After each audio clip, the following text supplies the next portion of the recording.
Hello everyone, saya Maulana Syarif, jurusan Bimbingan Konseling Islam. Pada video kali ini saya akan membahas mengenai pendekatan penelitian kualitatif dan pendekatan penelitian kuantitatif, serta keunggulan dan kelemahan tersendiri.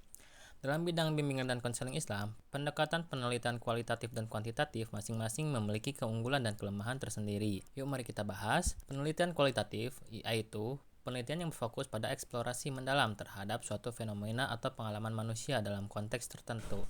Dalam bimbingan dan konseling Islam, penelitian kualitatif dapat digunakan untuk memahami pengalaman spiritual, emosional, dan psikologis individu atau kelompok dalam proses konseling atau bimbingan. Contoh penelitian kualitatif, yang pertama, ada studi fenomenologi tentang pengalaman spiritual konseling dalam proses bimbingan dan konseling Islam. Kemudian yang kedua, penelitian etnografi tentang praktik bimbingan dan konseling Islam dalam komunitas tertentu. Dan yang ketiga, studi kasus mendalam tentang efektivitas metode konseling Islam dalam membantu individu mengatasi masalah psikologis. Nah, lalu ada keunggulan penelitian kualitatif. Yang pertama, memberikan pemahaman mendalam tentang pengalaman subjektif individu atau kelompok.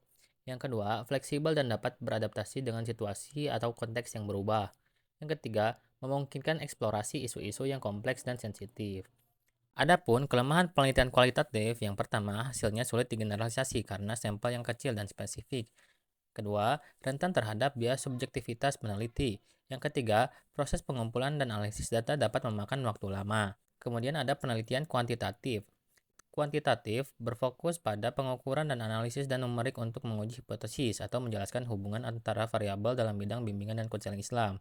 Penelitian kuantitatif dapat digunakan untuk menguji efektivitas teknik atau program konseling tertentu, atau mengukur hubungan antara faktor-faktor yang mempengaruhi kesehatan mental atau spiritual. Contoh penelitian kuantitatif, yang pertama, ada studi eksperimental tentang efektivitas terapi kognitif perilaku berbasis Islam dalam mengatasi kecemasan. Kedua, survei untuk mengukur hubungan antara tingkat religiusitas dan kesehatan mental pada remaja Muslim. Yang ketiga, penelitian korelasional untuk menguji hubungan antara dukungan sosial dan resiliensi. Adapun keunggulan penelitian kuantitatif, yang pertama, hasilnya dapat digeneralisasi ke populasi yang lebih besar. Kedua, prosedur penelitian terstandarisasi dan objektif. Yang ketiga, analisis data statistik yang kuat dan terukur.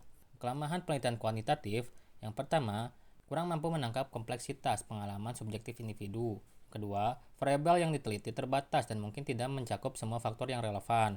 Yang ketiga, instrumen pengukuran mungkin tidak cukup sensitif atau valid untuk mengukur konstruk yang kompleks. Dalam praktiknya, peneliti dalam bidang dan konseling Islam dapat mengkombinasikan pendekatan kualitatif dan kuantitatif atau metode campuran untuk mendapatkan pemahaman yang lebih komprehensif tentang suatu fenomena atau masalah.